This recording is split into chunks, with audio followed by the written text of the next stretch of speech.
Mais revenons sur les dernières informations concernant ce qui s'est passé hier dans l'Eure.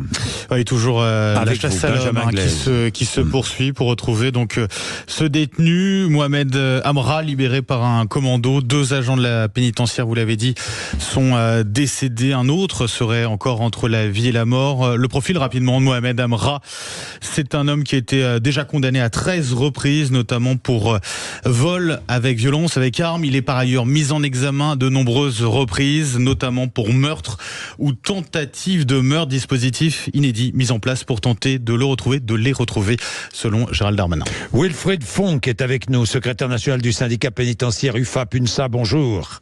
Bonjour Jean-Jacques. Merci Wilfried d'être avec nous. Wilfried, ce fourgon attaqué dans l'Eure, l'émotion est extrêmement forte partout en France. 2 agents pénitentiaires, 2 surveillants tués à l'arme de guerre, 3 autres blessés, dont un est encore dans une situation critique. Vous avez des nouvelles de sa santé ? Alors pour le moment non, on sait qu'il est toujours, en tout cas son pronostic vital est toujours engagé. On n'a pas d'autres éléments d'information pour l'instant, donc on est aussi en attente de bonnes nouvelles, espérons-le. Bien.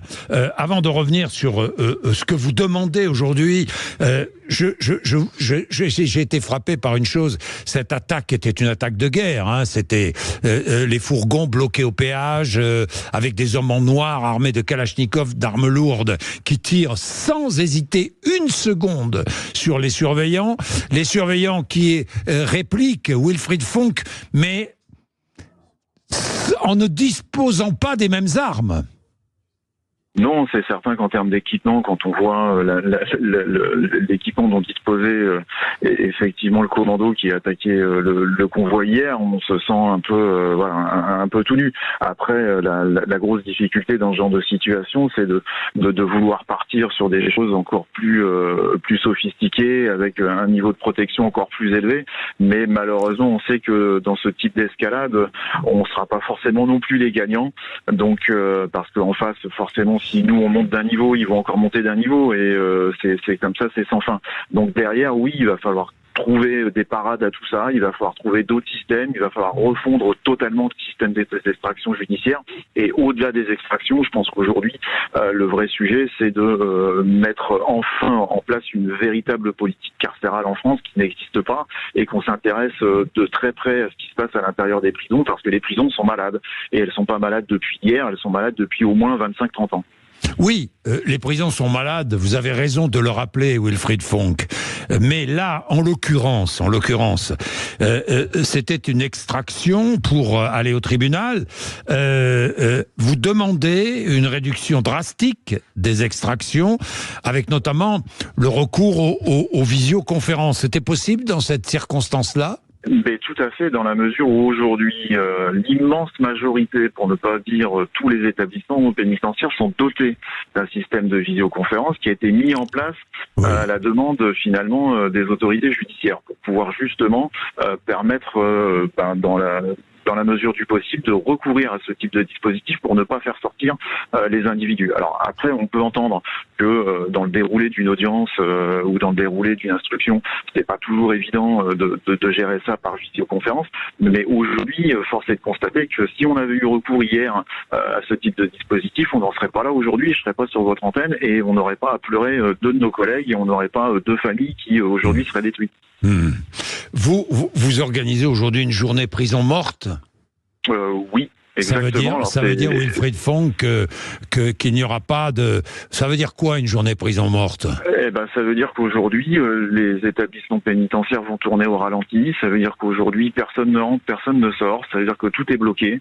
Et c'est surtout aujourd'hui volonté des personnels de montrer à la fois leur peine, leur tristesse et toute leur solidarité avec leurs collègues, avec leurs familles, mais c'est aussi un message qui est envoyé aujourd'hui au gouvernement et plus largement à l'ensemble des parlementaires sur le sujet de la prison, parce qu'on les a sollicités à de nombreuses reprises, et malheureusement les réponses ne sont pas nombreuses, pour ainsi dire, elles sont même inexistantes, et il est urgent qu'aujourd'hui le pouvoir politique, les pouvoirs publics se saisissent de cette question de la prison et qu'on règle une bonne fois pour toutes la manière dont le système carcéral fonctionne en France. Car aujourd'hui, ce sont les personnels qui sont devant les portes parce qu'on déplore la mort de 2 des nôtres. Est-ce qu'il va falloir attendre que ce soit les détenus qui grimpent sur les toits au milieu de l'été et qui brûlent les prisons pour qu'ils descendent un peu de leur tour d'ivoire ou qu'ils bougent de leur siège pour mettre des choses en place?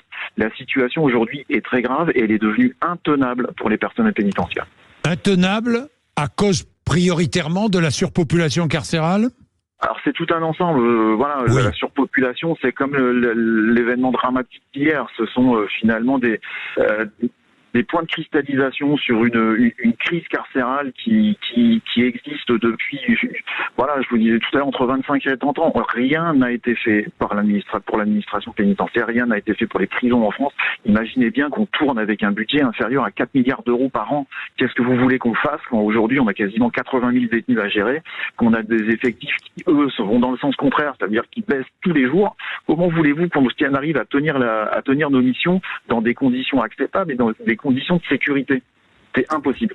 Est-ce que, au-delà de cette journée prison morte, ce mercredi, vous allez engager d'autres actions?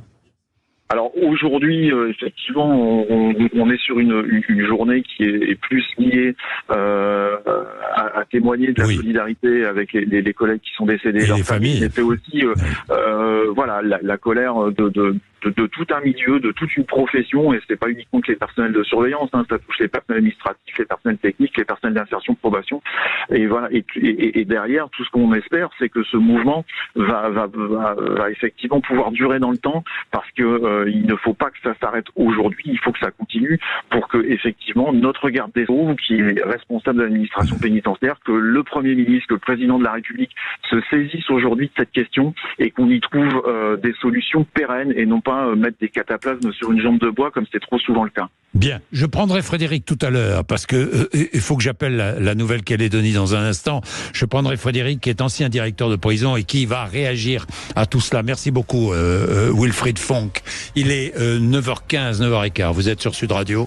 Vous ne ratez rien, évidemment. 0826 300 300. Vous voulez réagir? Ce n'est pas compliqué. Je prendrai Frédéric, c'est promis. En attendant, un peu de pub et rapidement, j'appelle Sonia Baquès qui est présidente de la province sud de Nouvelle-Calédonie, en direct de Nouvelle-Calédonie, et Jérémy aussi, qui est rugbyman et qui, avec son club, était à Nouméa pour une compétition. Et la nuit dernière, Jérémy et ses coéquipiers ont fait des tours de garde dans leur résidence. Ils ont passé la nuit dans un quartier très sensible de Nouméa. Jérémy va tout nous raconter. À tout de suite.